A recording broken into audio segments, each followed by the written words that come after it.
has a hit squad, an undercover, quiet, high echelon control group, posse. That anybody that crosses lines too far, unfortunately, Christians they have them too, but and they run around in all sorts of other organizations, Knights this, Knights that, and all of that kind of thing. You know, builders, yeah, yeah, things like that. Builder burgers. No. So there's a lot of information that the beloveds could release. However, it's more important that Ajay and Max stay living and breathing on planet long enough to help you guys have the information you need to get out of here. And if certain things really, we could prove all sorts of things. But if we did, do you think we'd live very long? No. They would take us out very quickly. We don't have to prove it. But whoever feels it's the right place to be, you're welcome to join us. And it's kind of funny because there's usually people that are of those, some of the high echelon spy groups and those kind of things that are watching out for each religion. They're usually a few with us all the time. You know, not the same ones either. They'll come in, they'll do workshops here and there and that kind of stuff, and that's fine. They're welcome too, because they're souls and spirits in bodies here too. And maybe they started being around for one thing, but they actually find there's something here that makes more sense than what they thought they were serving. What most people don't know about certain groups is they're actually Luciferians, like the Builders, the Free Builders.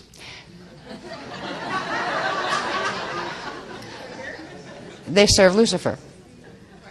Lucifer, unless you know the direct difference, is akin to Satan, right? It's a cover for a Satanist crew, except we've already taught, in the early days, we taught where the name Lucifer, where the name Satan's, these referred to different groups of Annunaki hybrid races that were coming in, and some of them Drac, from, they were coming in from various places during Atlantis, during the Atlantean drama. We gave the dates of that stuff, right? But these guys are still alive, well, and breathing. And I have nothing against any of them, and have no desire to expose any of them. That's said for the record, as well as in general.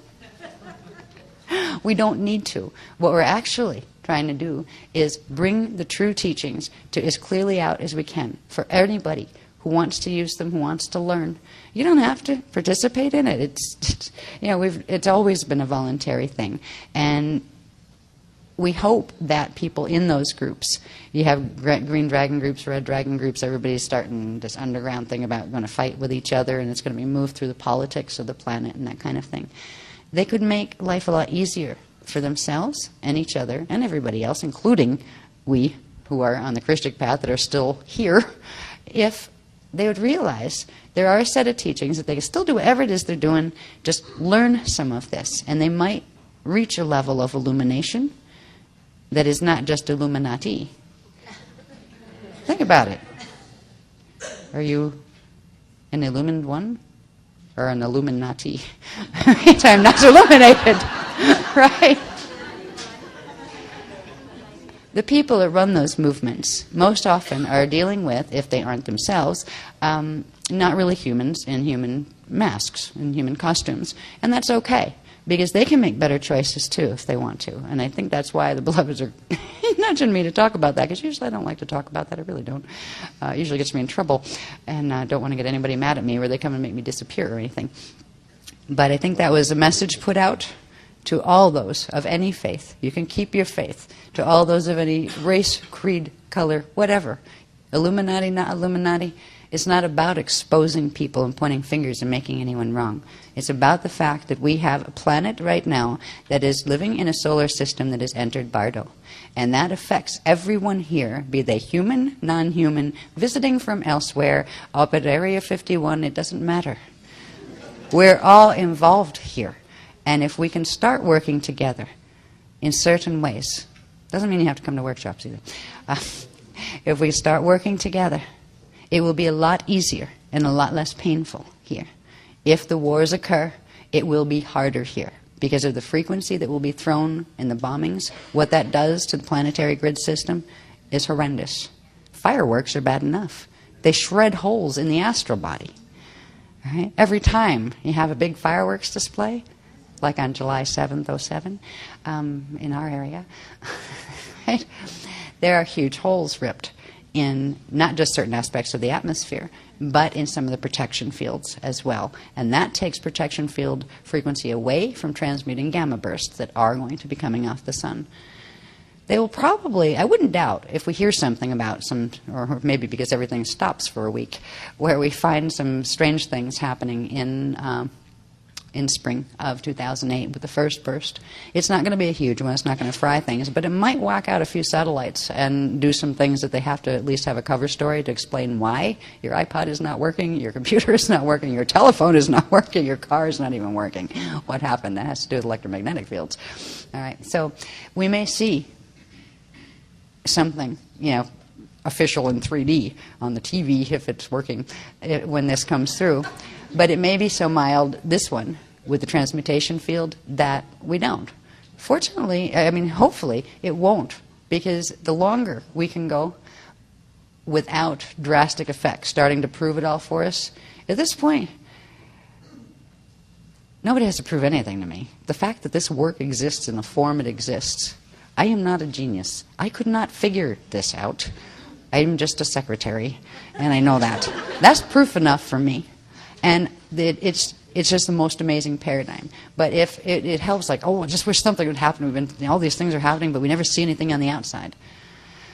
Be careful what we ask for, because there's certain hotspot points. We've always said that between 2009 and 2011, that if there were going to be war issues, as certain groups were going to try to push the war drama forward and take control here, that was a prime time. It still is.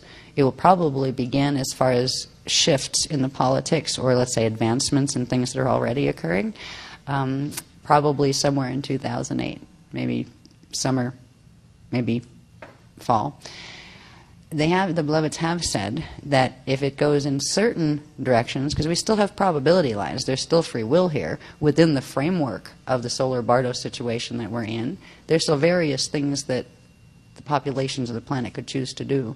One of the things that is a potential agenda is that by about 2015, they would move us toward official disclosure. And that's when that's when we'll get special training, because official disclosure, if it looks like that's ever going to be done, the time to give the training on that is not the day before. All right? So they will let us know if that needs to be done. What? I need to go. You don't feel good? No, you need provision for the night. You're not going to get it. Oh, okay. What time is it? Oh, gee. Am I actually almost on time? I'll be right there. Can you wait? Oh, yeah. Okay. All right. Sorry about that. Anyway, I tend to meander on and on and on, especially when I don't have graphs to take me on tangents. Right. I think I accomplished what I set out to do this evening, which was to tell you a bit about what we're going to tell you. Heaven help me, trying to tell you. I just look at this, and I cringed when I saw the one for Tenerife, too.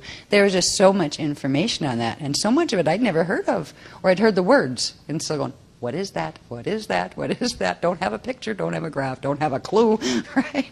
So a whole bunch of this fits into that. Not the whole thing, thankfully, but part 3 and 4 will be all new information that even the last 12 tribes class, it wasn't there for that. So it will be live stuff coming in. That's why if it gets weird timing, it'll be Sunday. Because as far as they already warned us that the activations themselves will be late.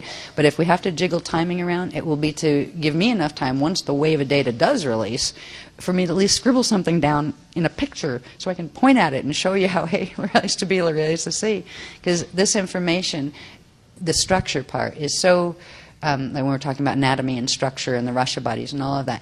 If you don't have diagrams, the diagrams are like codes. They give you huge amounts of mathematical information that just by looking at them, even if you see them fly by really fast, which they rarely do these days, I meander on them forever.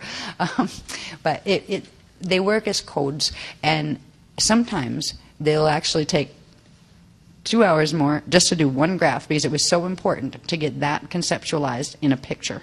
Because a picture does speak 1,000 words or more, because they're all mathematical. They're all mathematical programmings to carry the information that I'm trying to describe. I can do a tiny bit of it. You say, here is this. It's shaped like this. This moves this way. That moves that way. Meanwhile, the code is there. You look at it, and you're picking up the whole frequency of it. So you're actually getting the mathematical translation of that body of data. So if we have to jiggle schedule around, it will most likely be Sunday. Hopefully we won't have to. We'll try to stick as close to this as we can, because we already know we're having a late night Sunday going to Monday morning anyway, with the activations that we need to wait for. The last thing they want me to mention is, and they threw this in right at the end, I didn't know about this one, journey to the Lehi de Salasira, the healing temple of the central sun. And that's the one that is in Density 2, Eden Domain, Sirius B. I've not been there before.